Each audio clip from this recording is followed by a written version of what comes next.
Eighth grade. Hello, it's me, Mr. Bats, in my house or prison now, I guess. Trapped here like you all are. I know this is not anybody's idea of fun, but we're on to 11-2 now. Hopefully, there's more information. I have an electronic meeting on Thursday. Hopefully, we have more information about the beginning of the year that we'll then pass along to you. I'm in the dark just as much as you are. People have been asking about the grades. I'm going to work on getting those in today. But the emails that you got sent from the school and there were my messages should have told you your grade is either going to be the average of your first 9 weeks, most likely, or if your third 9 weeks average is higher, that'll go in. The stuff you've been turning into me can only raise your grade. It can't lower it. So whenever your grade goes in, you don't need to worry. Or if you know what your first 9 weeks grades are and you can average those, you don't have to worry about your grade being any lower than that based on missing a question on the note check or whatever. As long as you get it turned in, it can only improve your grade. It can't hurt it. Although if you miss the questions, I am grading them. If it doesn't help your grade, I'm not putting them in. So hopefully that answers that question. Frankie's joined the Google Classroom. So maybe he's got his calendar at home. We can finally get some wheat or whatever facts going again. A lot of people have been upset with me that I don't have my calendar, but I can't go back to school and get it. So I'm sorry about that. Maybe Frankie has it. Frankie, if you're listening, chime in. If you've got, put them in Google Classroom, put them in a reminder, whatever, and let us know some facts. If you don't know, big deal. Dad joke for the week. How do you tell what gender an ant is? You put it in water. If it floats, it's boy ant. So that's about all I've got. I'll try to keep this under 10 minutes. We're talking about Franklin Roosevelt, not Teddy Roosevelt, FDR, one of our most generally considered to be one of our better presidents by a lot of people. Some people don't like him, but it's a matter of opinion. He did really bring us a long way out of the Great Depression. So it's 1930 in 1928. Hoover, which was your last question on your last section, gets elected president. He does, and this was a question on your note check. He does nothing. He's like, well, this'll fix itself. And we now know that it wasn't going to fix itself, that we really needed not only action, but a lot of action and a lot of decisive action quickly in order to try to fix the ailing economy and try to get people having money again, to get people having jobs again, and to get the economy flowing. And again, I've said this for 3 sections in a row now, but we're repeating a lot of these same cycles right now. A lot of people are saying that, the members of Congress are not doing enough to give relief to people that need it. We're not creating enough income for people. People are, unemployment claims have gone through the roof more than any other time ever, even in the 1930s. I'm talking about right now in 2020. And, there's a lot of people that are arguing that we're not, when I say we, I mean Congress is not doing enough to take decisive action. A lot of people are saying we're hoovering this all over again.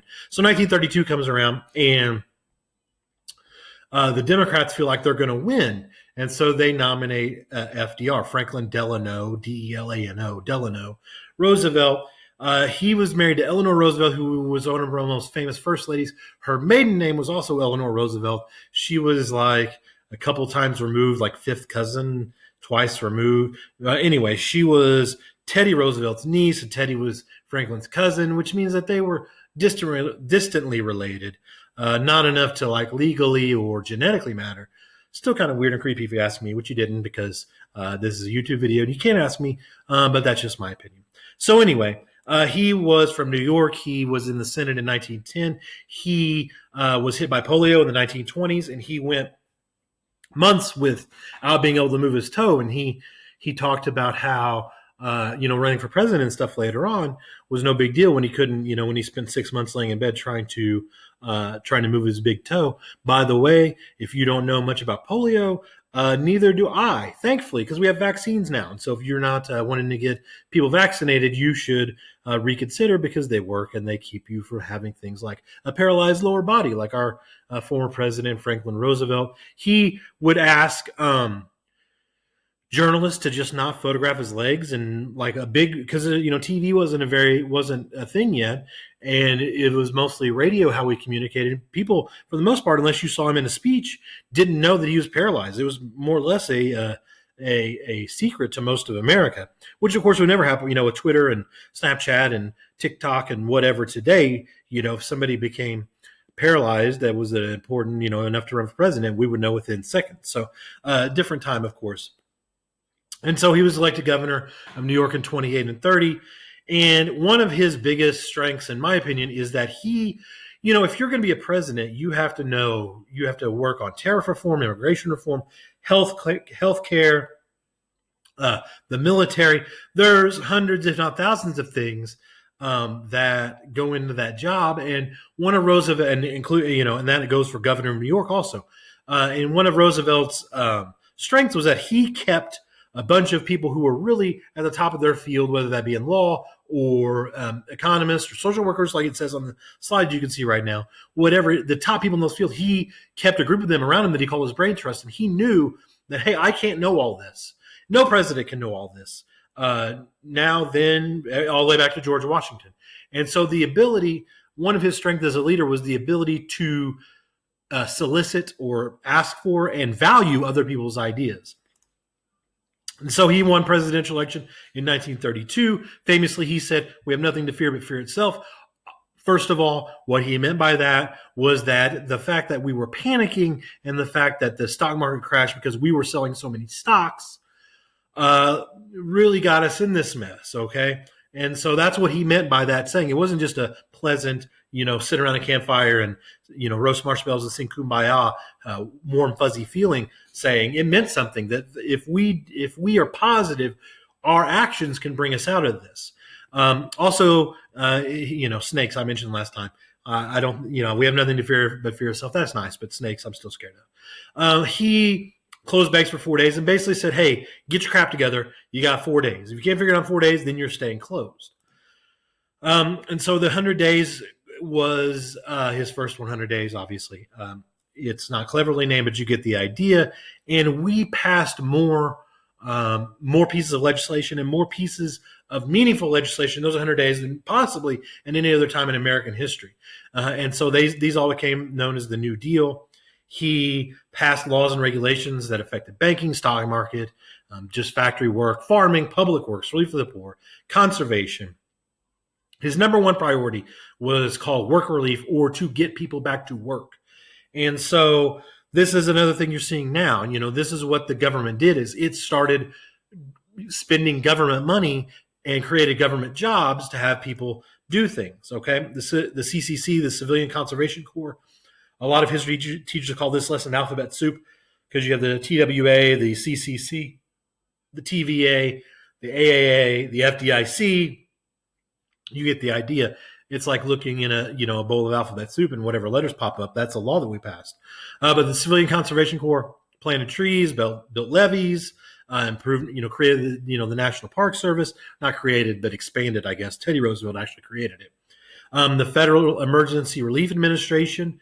Okay, this is basically if there's a hurricane or a tornado or the Great Depression or a pandemic like's going on now, the FERA or the FERA can allocate or give out money to people in states that need it. The TVA, which basically dammed off the Tennessee River. This is how Land of the Lakes in Kentucky was created, by these dams. And basically this was all very hard to inhabit these areas because it would flood all the time.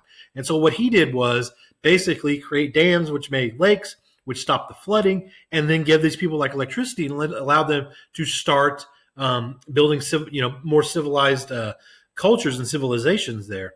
And so basically in the beginning, people were like, well, you're just going to help these people in this one small area. But once it actually happened and they saw how much help it created and created jobs for people to build the stuff to help these people, you gave jobs to people which helped them to then stop flooding in this area to help those people. And it was just a win-win situation. And people realized this was one of the most effective pieces of legislation ever. National Industrial Recovery Administration, minimum wage, got rid of child labor. PWA built a lot of our, what we now consider landmarks, Lincoln Tunnel, Fort Knox, roads and schools. And so basically we built and made things and gave people jobs and paid them well to do that. And then once those people have money, they spend their money on stuff. That's part of, we're sending out stimulus checks now. The idea is you buy stuff with it. The idea that you're just going to buy groceries with that, if you need groceries, that's great. But the idea is if you want to buy stuff that you don't need, luxury items, that's good too, because then the demand for that goes up and the need for jobs go up. And so that's the whole idea behind all these. And so the nation was not cured. The Depression dragged on, but optimism was really on the way up. People are starting to see things as a glass half full instead of half empty. National confidence is going up, and we started to believe that this might actually pass us by.